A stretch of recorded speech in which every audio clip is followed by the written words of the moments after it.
बिस्मिल्लाहिर्रहमानिर्रहीम। नाज़रीन, इरफान हाशमी लंदन से आपको अपने शो में खुशामदीद कहता हूँ। व्यूअर्स, बहुत ही इंपॉर्टेंट खबर है। मीडिया के अंदर ये कहा जा रहा है कि नवाज़ शरीफ ने कभी भी वारंट गिरफ्तारी मौसूल नहीं किए और हसन नवाज़ के हवाले से कुछ मुतज़ाद इत्तलात इस वक्त मुख्तलिफ जो खबरें हैं वो मीडिया के अंदर गर्दिश कर रही हैं। मैंने ये ज़रूरी समझा क्योंकि मैं लंदन में मौजूद हूँ और हसन नवाज़ से मेरी अक्सर गुफ्तगू होती भी है गाए बगाए।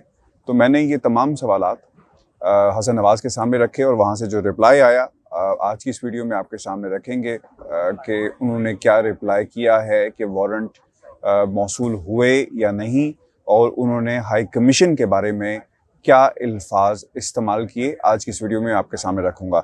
और दूसरी अहम खबर, बरतानिया में बोरिस जॉनसन ये कह रहे हैं कि फ़ौज सड़कों पर आएगी अगर ज़रूरत पड़ी। तो इस खबर की क्या हकीकत है, इस पर भी हम तफसील से बात करेंगे। पहली खबर जिसका ताल्लुक मियां मोहम्मद नवाज शरीफ से है, और आपको बताएं कि ये कहा जा रहा था कि जो वारंट गिरफ्तारी हैं उन्हें मौसूल नहीं हुए। फिर हाई कमीशन का जो बयान था अदालत में जो पाकिस्तान की हुकूमत ने रखा, अटॉर्नी जनरल ने, उन्होंने कहा कि ये वहाँ पर वारंट मौसूल हुए। पहले वहाँ पर हाई कमीशन का बंदा गया और उसको कहा गया कि यानी हमने इस वारंट को मौसूल नहीं करना। फिर ये कहा गया कि रॉयल मेल के ज़रिए इन वारंट्स की तामील करवाएगी और वो नंबर भी अदालत में पेश किया गया है। लेकिन दूसरी तरफ से बयान कुछ और आ रहे हैं और हसन नवाज़ का भी एक बयान मीडिया के सामने चल रहा है और वो ये कहते हैं कि मुझे कभी भी वारंट मौसूल नहीं हुए। 25 फ्लैट्स हैं, तमाम मेल रिसेप्शन पे रिसीव होती हैं, अंदर कैसे आई क्या खुदा जाने। अच्छा, अब मैंने जो उनसे सवाल किया मैं आपके सामने रख देता हूँ। मैंने उनसे पूछा कि have you received any warrant regarding Nawaz Sharif, तो उस पर उनका जवाब आया फॉर व्हाट, यानी थोड़े से वो हैरान भी थे कि किस किस्म की मेरी मुलाकात हुई हाई कमीशन के लोगों से या नहीं हुई। उस पर उन्होंने कहा for what, why they want to come here. फिर उन्होंने कहा I mean did they come to your residence to deliver the warrant papers. ये मेरा सवाल था हसन नवाज से। उस पर उन्होंने कहा नो। अच्छा, फिर have you refuse to receive any papers. फिर मैंने उनसे सवाल किया कि आपने पेपर्स लेने से रिफ्यूज़ किया है, चूंकि ऐसी खबरें मीडिया में आ रही हैं। फिर उन्होंने कहा read and listen to your own questions loudly first. अपने सवालात को पढ़ें और देखें और सुने कि आप क्या पूछ रहे हैं और मैंने क्या कहा है। अच्छा, फिर मैंने उनसे कहा कि last question, so you never receive any papers even the post through Royal Mail. अच्छा, उस पर उनका क्या जवाब है वो भी मैं आपको पढ़ के सुनाता हूँ। Read my earlier replies, they are very clear and in plain English. सादा अंग्रेज़ी ज़ुबान में मैंने आपको उसका जवाब दिया है, आप इन जवाब को पढ़ें जो मैंने आपको इससे पहले दी हैं। फिर उन्होंने कहा राइट। मैंने फिर उनको लिखा thank you, have a lovely evening. फिर उन्होंने लिखा आगे से थैंक यू, यू टू। अच्छा, फिर यहाँ पर खामोशी हो गई क्योंकि मुझे मेरा जवाब मिल चुका था कि वही जवाब जो मीडिया में इस वक्त रिपोर्ट हो रहा था कि 25 फ्लैट्स हैं और बेल रिसेप्शन पे आती है। यहाँ पर हाई कमीशन का कोई बंदा नहीं आया, अगर आया होता तो मुझसे ज़रूर मिलता या ख़ानदान के किसी और फ़र्ज से मिलता, लेकिन हाई कमीशन का कोई बंदा एवन फील्ड नहीं गया, ये कहना था हसन नवाज़ का। अच्छा, फिर थोड़ी देर बाद क्या हुआ, एक मैसेज आया जिस पे लिखा हुआ था also you should appreciate the fact that the Pakistan high commission shouldn't be sending me warrants if they are issued and are to be served to Mia Nawaz Sharif, I am not their mailman। ये कहना है हसन नवाज का कि मैं उनका Mailman नहीं हूँ, ना ही डाकिया हूँ कि आप मुझे हाई कमीशन का कोई बंदा कागज़ यहाँ पर भेजता है और ये एक्सपेक्ट करता है कि मैं ये वारंट उन तक पहुँचाऊँगा। व्यूअर्स, ये स्टोरी कोई मुख्तलिफ नहीं है, ये सिचुएशन कोई मुख्तलिफ नहीं है। हमने पाकिस्तान के अंदर भी मुतादिद बार देखा है, जब अदालत के समन किसी पते पर जाते हैं तो पहला काम ये किया जाता है कि उन्हें मानने से इनकार कर दिया जाता है कि जनाब यहाँ पे बंदा नहीं रहता और आप जिसको तलाश कर रहे हैं यहाँ पे इस नाम का शख्स कोई नहीं है, लिहाजा ये पता भी गलत है, यहाँ पे रहने वाले अफराद जिनके बारे में आप ये समन जारी किया गया है ये भी गलत है, लिहाजा इसे वापस ले जाएं। तो फिर उसे रिसीव नहीं किया जाता। कुछ ऐसा ही हुआ एवन फील्ड में। पहले हाई कमीशन का बंदा वहाँ पर गया और उससे मिलने से इनकार किया गया और फिर जो ये वारंट थे उसने वसूल करने से जब इनकार किया गया तो इसकी तामील रॉयल मेल के ज़रिए हुई।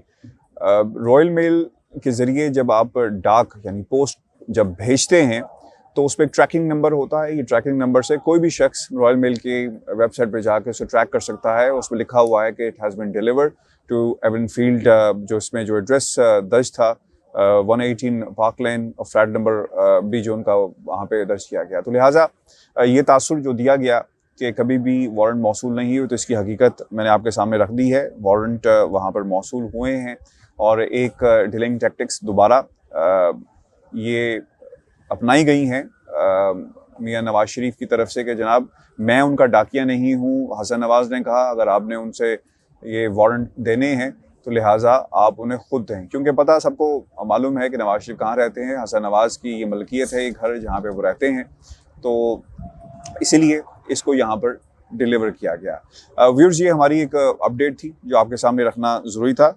क्योंकि बहुत सारी खबरें मीडिया में गर्दिश कर रही थी, तो मैंने ये ज़रूरी समझा कि मैं आपके सामने लंदन में जो हसन नवाज हैं उनसे डायरेक्ट हम पूछकर आपके सामने हक़ाइक़ रखें। अच्छा, दूसरी चीज़, बोरिस जॉनसन ये कह रहे हैं कि कोविड-19 की सूरत हाल बरतानिया में बड़ी ख़राब हो रही है, लिहाजा अब एक तो कल से लॉकडाउन की सूरत हाल होगी, पब्स को 10 बजे बंद करने के लिए कहा गया है। 10 बजे का मतलब ये है कि 10 बजे दरवाजे बंद कर दिए जाएंगे।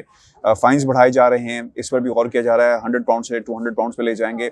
और जो इम्पोर्टेंट चीज़ थी जो आज कही गई मीटिंग के अंदर, कि अगर पुलिस को किसी किस्म की मदद की ज़रूरत हो, क्योंकि उन्होंने ये लफ्ज़ यूज़ किया कि गलियों में, सड़कों के ऊपर, मोहल्लों के अंदर पुलिस की इजाफी नफरी होनी चाहिए, प्रेजेंस होनी चाहिए, ताकि कोविड-19 की जो प्रिकॉशनरी मेजर्स हैं इन्हें इम्प्लीमेंट किया जा सके, जिसमें रूल ऑफ 6 है और इसके अलावा दीगर भी रूल्स इसमें शामिल हैं। मास्क पहन के निकलना है, ज़्यादा गैदरिंग नहीं होगी, अगर होगी तो उस पर ऑब्वियसली पुलिस कार्रवाई करेगी। अगर यहाँ पर किसी किस्म की अफरादी कुव्वत की ज़रूरत है तो फ़ौज को सड़कों पे लाया जा सकता है। इसको काफ़ी क्रिटिसाइज़ भी किया गया है, क्योंकि लोग ये समझते हैं कि मिलिट्री की ज़रूरत नहीं है, लेकिन बोरिस जॉनसन ने अपना पैगाम वाज़ेह किया कि there will be the additional support to the police जो इस वक्त काम कर रही है। अच्छा, जो रूल्स हैं फ्रॉम थर्सडे वो मैं आपके सामने रख देता हूँ क्या है। The hospitality in layer venues in England will be forced by law. सुबह 10 बजे से शाम 5 बजे तक ये खुलेंगे। अच्छा, पब्स जो हैं 9:30 बजे लास्ट ऑर्डर होगा, उसके बाद ऑर्डर सर्व नहीं किया जाएगा। All hospitality venues will be forced to operate table service only from Thursday. Table service के अलावा कोई सर्विस नहीं, यानी आप रिसेप्शन पे जाकर ऑर्डर नहीं कर सकते। 6 बजे के बाद rule of 6, Thursday 5 aside football indoors will be acts as an exemption to the rule of 6 for the indoor team sports. Rule of 6 apply किया जाएगा, इसको मेक श्योर किया जाएगा कि ये इस पे मुकम्मल इस पर अमल दरामद हो। फिर उसके बाद ये भी कहा गया कि जो सेरेमनीज़ हैं, शादी ब्याह की जो तकरीबात हैं, उसमें 15 से ज़्यादा लोगों को जाने की इजाज़त नहीं होगी।